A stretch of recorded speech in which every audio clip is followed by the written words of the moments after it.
Good day. My name is Charles Stevenson, and I'll be your host for this refresher course. We call it Designated Agency Meeting Consumer Expectations.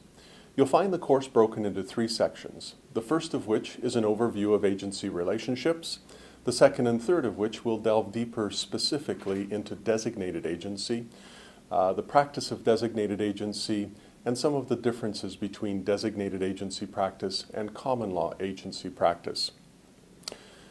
The course will consist largely of an interview with RECA's practice advisor, Doug Dixon, who will join me here in a couple of moments. The course, including the short quizzes, will take approximately an hour to an hour and a half, and the subjects we're going to cover are agency history, an agency overview, how is designated agency different, the benefits of designated agency, transaction brokerage comparisons, documentation, 5 myths about designated agency, how does designated agency work, and transitioning to designated agency. After each of the 3 sections of the course, there will be a 10-question quiz. One of the important features that we've built into this course is the ability for you to email directly to RECA if you have any questions pertaining to the section that you've just completed, or if you want to seek clarification on any issues pertaining to agency or designated agency, simply click on the email link and we'll get back to you as soon as possible during regular business hours.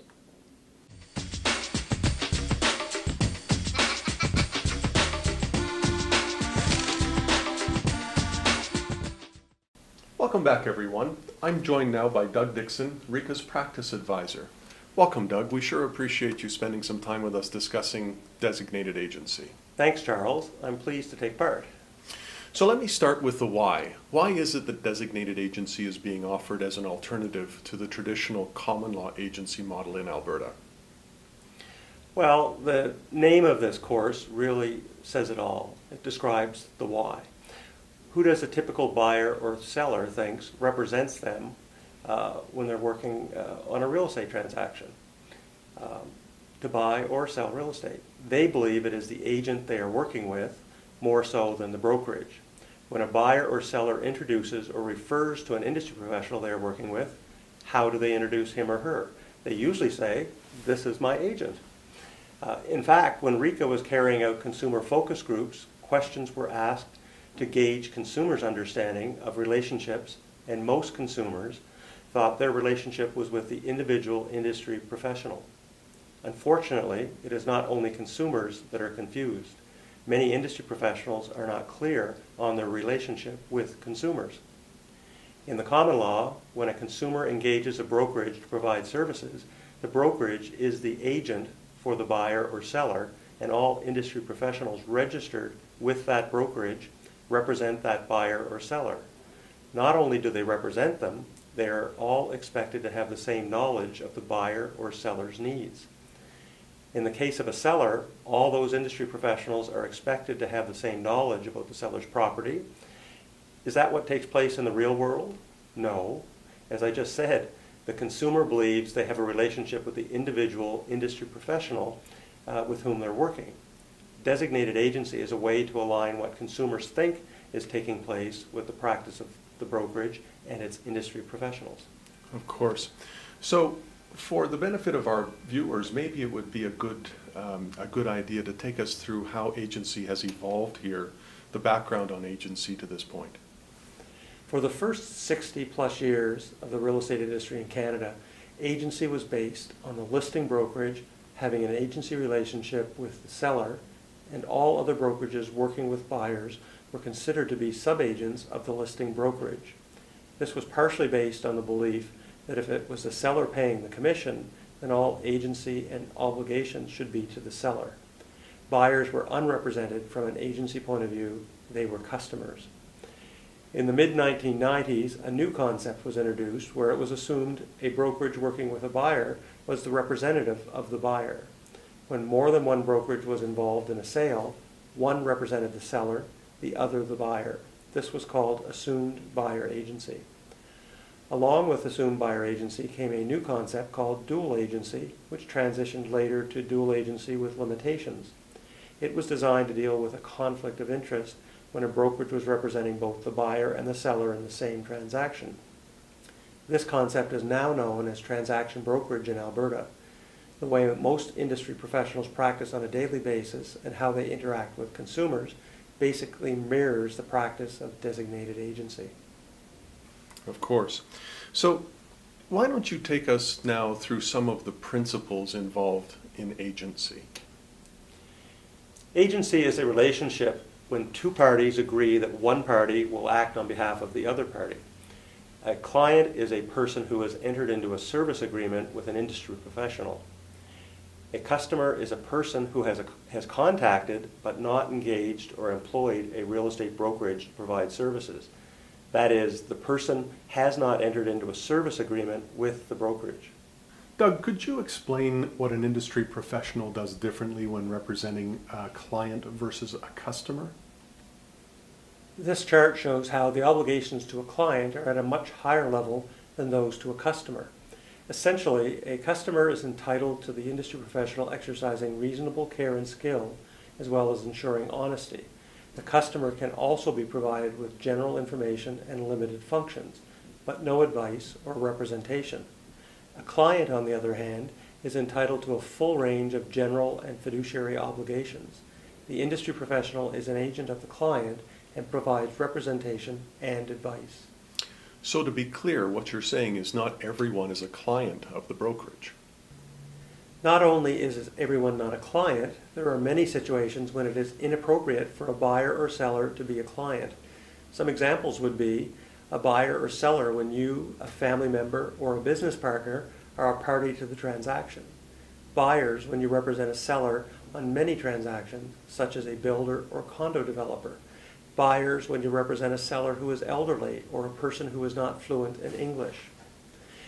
Expand on this a little bit. Let's use an example of the elderly person. Let's say a widow who has been on her own for a number of years. She's lived in the same property for decades. She's not had any experience in buying and selling real estate. And she has called you to list her property for sale. You do that, and she's hired you to provide her guidance and advice through the process. But along comes a buyer that you've never had any experience with before, any relationship with before, and you decide to turn that buyer into a client, and then you change this whole situation to be transaction brokerage. Is that fair to the widow that you've listed her house for sale? She was counting on you to give her advice and guide her through the process of selling her home. But by converting to transaction brokerage, you've in fact prevented that from happening. Another example would be a for sale by owner seller when you are representing a buyer.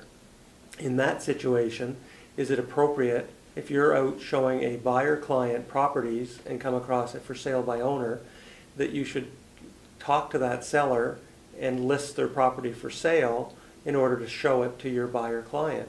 That would be inappropriate. The proper thing to do would not be to list the property for sale, but to put forward a seller-customer acknowledgement with the seller and ask them to be treated as a customer, not as a client. That way you can continue to represent your buyer in full agency.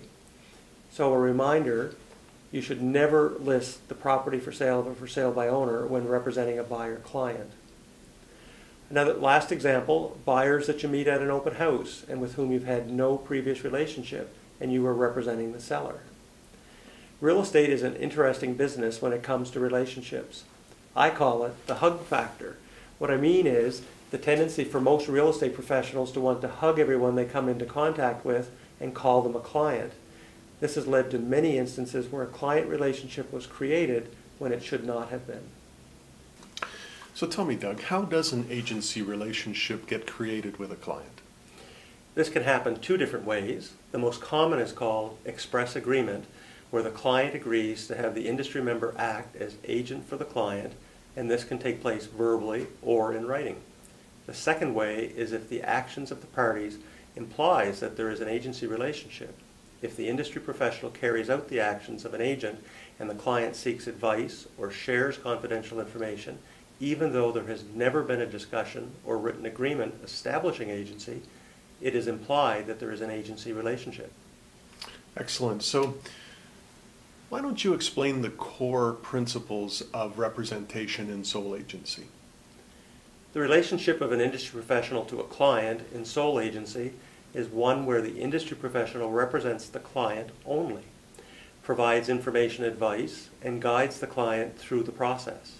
The industry professional is expected to protect and promote the interests of their client, obey their client's lawful instructions, keep the client's personal information confidential, avoid and disclose conflicts of interest, disclose relevant facts, not making assumptions or deciding what is relevant. Understood. You know, we hear the term attribution of knowledge. What does that mean? Under common law, all information you receive from your seller or buyer is assumed to be attributed to all industry professionals registered with that brokerage. For example, take a typical seller listing their house with your brokerage. Under this common law attribution of knowledge, every industry professional is supposed to have full knowledge, just the same as the listing agent of every property the brokerage represents.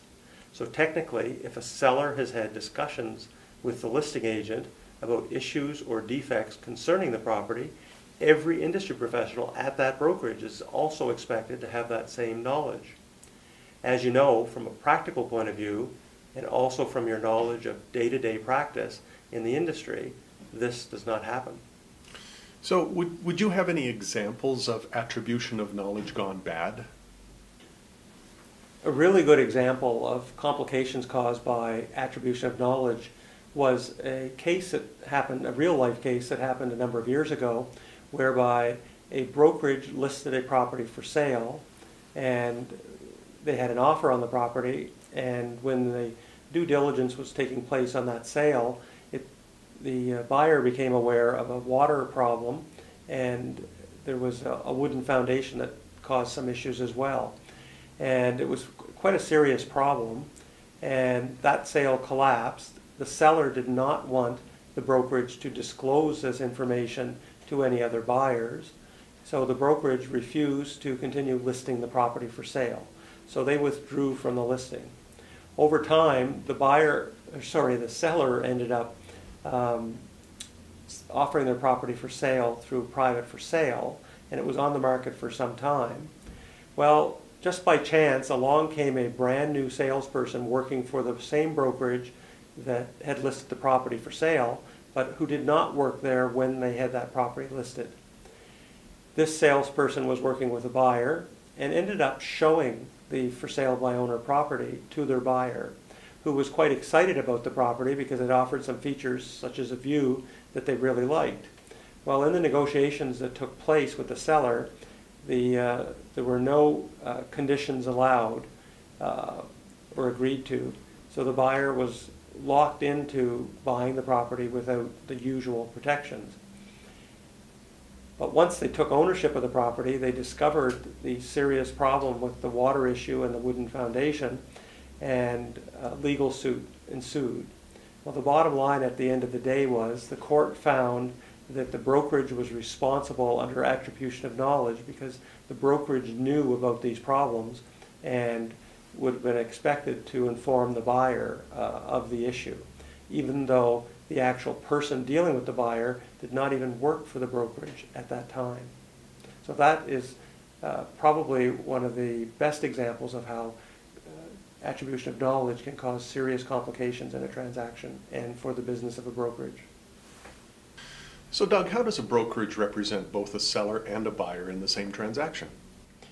This is called transaction brokerage. As both the buyer and the seller are being represented by the brokerage, it is impossible for the brokerage to carry out their normal agency obligations under sole agency. In this case, the buyer and the seller are asked to consent to transaction brokerage, and the industry professionals involved can perform all necessary facilitation services for the buyer and the seller by which their interests are met in an even-handed, objective, and impartial manner, and without providing confidential advice, advocating on behalf of either the buyer or the seller, or using discretion or judgment that benefits the buyer or seller to the prejudice of the other. So that brings us to the end of section 1. going to invite you now to do the quiz, and please remember, you've got an email link if you have questions or you want to seek clarification from RECA anytime.